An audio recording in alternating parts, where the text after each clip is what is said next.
Moran is one of about 100 people who turned out in St. Paul Tuesday night to be trained to be constitutional observers during the current crackdown on undocumented immigrants in Minnesota. Okay, so things are really heating up as far as how much pushback there's against federal agents in the cities of St. Paul and Minneapolis.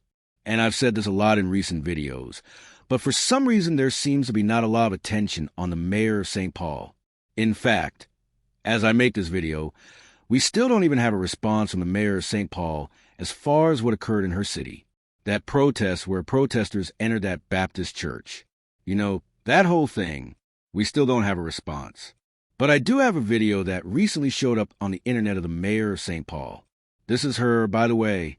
I've been working with our St. Paul police in connecting them and working with our advocates who are on the ground because we have to do this better. We can't let the federal government divide us and tear us apart. And the only way to do that is to ensure that our advocates feel empowered in the work that they are doing and that our PD is there to support them in order to do that. And we've had really great conversations. We are making sure that our advocates and our Immigrant Defense Network are getting firsthand information from our police department when we're getting that so that they know how to prepare and how to mobilize boots on the ground. They should not have brought this fight to our backyards, but it is here, and it is critical that we all stay together, work together, and push back on this federal government. I need all of you pushing on the outside, exercising your constitutional rights, exercising your First Amendment right, while I'm working with our partners and pushing from the inside. Okay, so leave your comments down below how you feel about what she just said.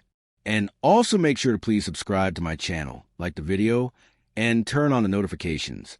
I go live every morning, and we go into detail with a lot of these different events we're covering. I don't want you guys to miss a thing. They're a lot of fun. They're interactive. You guys have been awesome. We are currently doing a ride-along in the Cedar Riverside neighborhood as part of an organized effort led by the Cedar Riverside Protective Alliance and our allies and partners.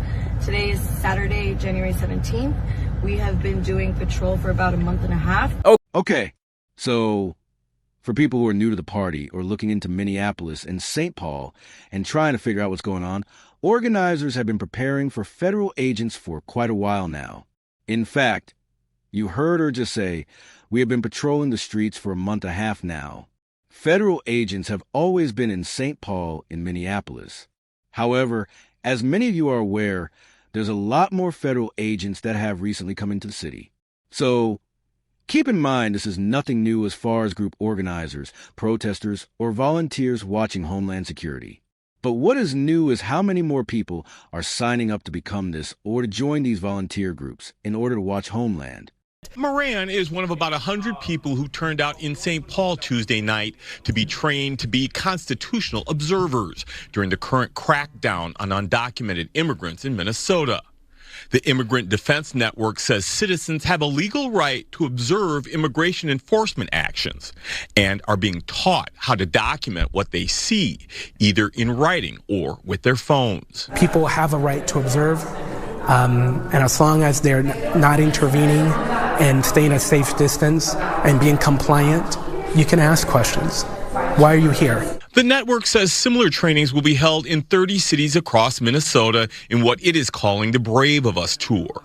Okay, so I'm just trying to show you guys, this is a movement in which we're seeing a direct correlation of when more federal agents enter a city in terms of what's happening right now in St. Paul and Minneapolis with deportation operations and other operations. You can expect to see more pushback or more people wanting to either protest, volunteer, or get involved with groups like this. It's just simply what we're seeing right now as far as St. Paul and Minneapolis. And we're seeing it on a massive scale. Now, on the flip side, with the increase of pushback in following federal agents, we're also starting to see a lot more people get arrested. Whether you want to call them a protester or volunteer, we are seeing that a lot more in Minneapolis and St. Paul. We're also seeing clips like this. And this is from Freedom News, TV, and only a scooter cast on X.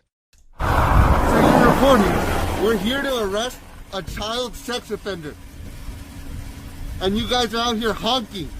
Oh, we're not. No, we're press. We're not That honking. vehicle right there is honking and impeding our investigations while we're trying to arrest a child sex offender. And to be clear again, the person filming is a part of the press. Olia Scootercast is a trusted source to include Freedom News, TV as far as reporting on events on the ground.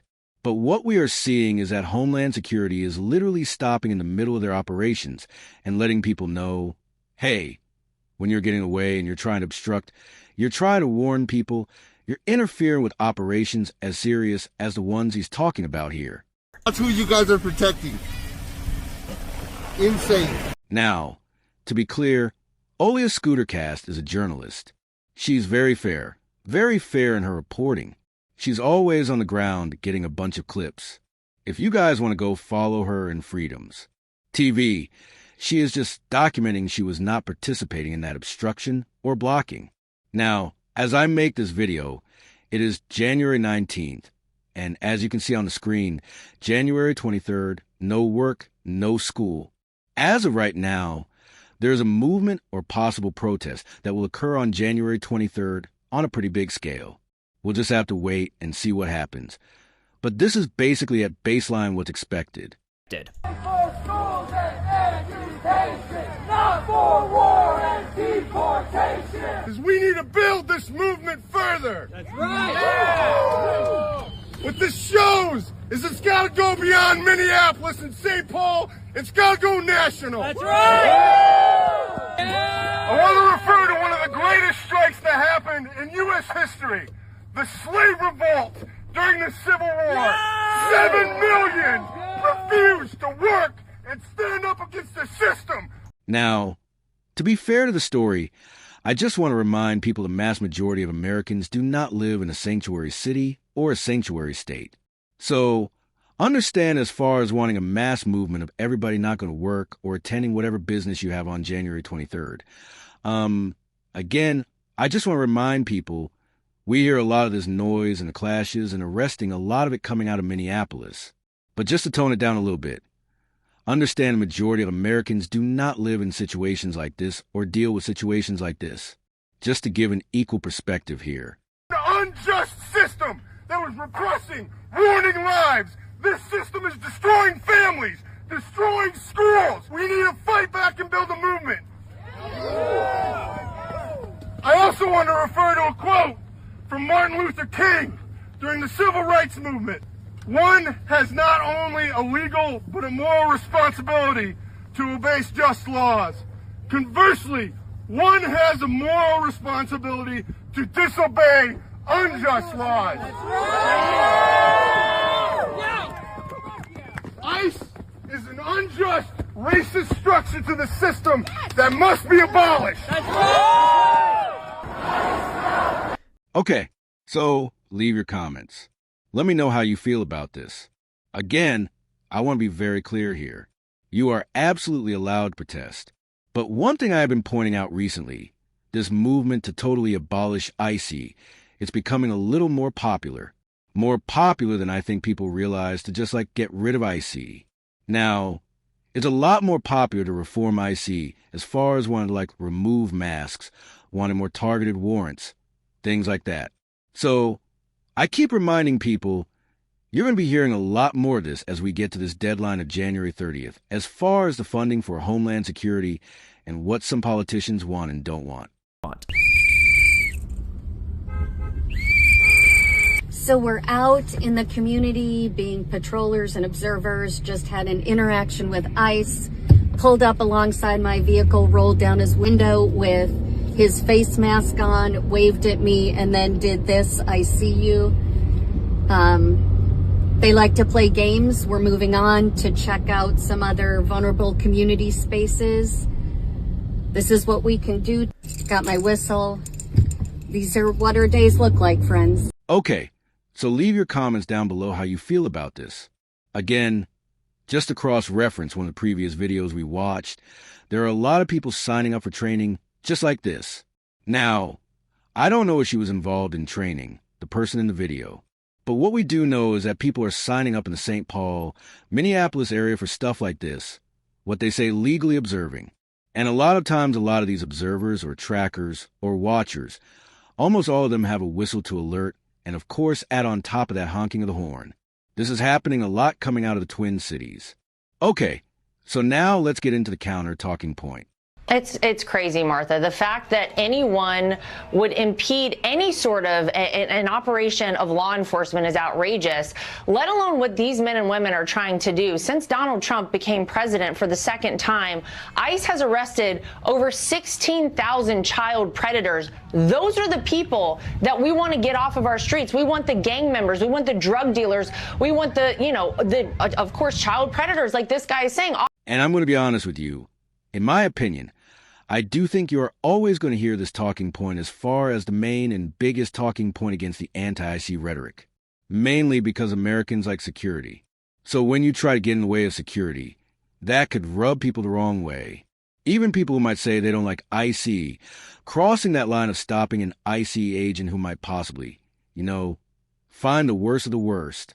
That's where we get into that gray territory where people who don't like IC can also say they don't like when you get in the way of every operation. The streets, and yet because these people suffer from such Trump derangement syndrome, because this president is the one saying, hey, I want to be the president to get the bad guys out, to send them back to their home countries. We don't want them in America.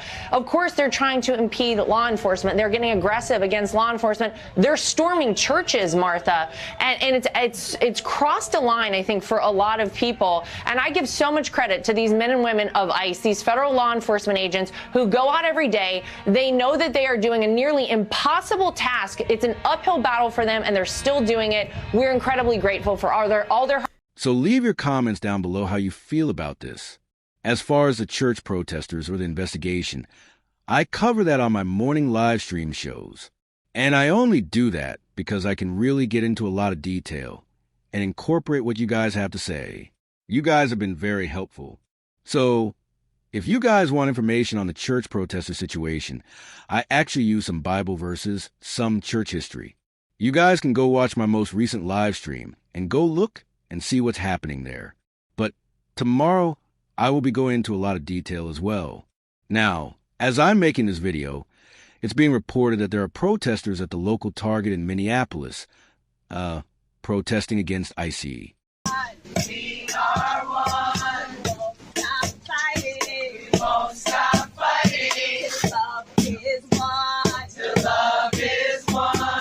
We are many. We are many. We are one. We are one. We won't stop fighting.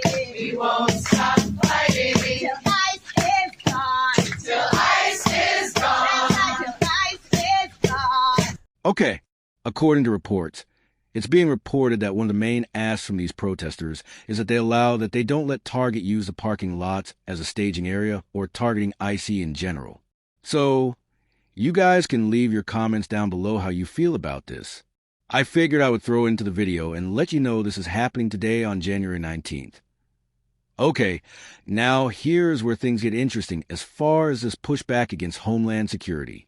Recently, the chief of police from Minneapolis, and I can't show you guys the interview. You guys can go look it up. Recently, the chief of police actually reported that the police chief says 911 lines are flooded with complaints about IC agents. Now, it should also be reported here on screen, to be fair to the story. That was requested from the chief of police himself, where he said, if you feel like something is wrong, and you don't see something right even if it's a federal agent or you don't know who it is, call 911. So we are actually seeing, I don't want to say the consequences, but we are seeing this reaction within Minneapolis, and presumably it could be St. Paul as well. We don't have that data, but apparently the 911 phone lines are also being flooded according to the chief of police. Again, looking at this overall pushback and what it's like on the ground in Minneapolis and St. Paul. Okay, so I hope you guys enjoyed the video. As I make this video, Homeland Security is talking about how many people have been arrested here recently since the start of this operation, and it's a lot in the thousands plus. We're also talking about a lot of protesters have also been arrested. And as I make this video, it looks like criminal charges will be brought upon some of these protesters who went into that church. So there's a lot going on. There's a lot of pushback against federal agents. But there's also a lot of pushback against the protesters who cross that line, or possibly a legal observer who might cross that line as well. So I hope you guys enjoyed the video. I hope I was as fair as possible for you guys, giving all the different talking points. and please pray for peace. I always request that at the end of all my videos, please pray for peace. We need that right now. God bless, and we'll see you all later. Thank you guys so much.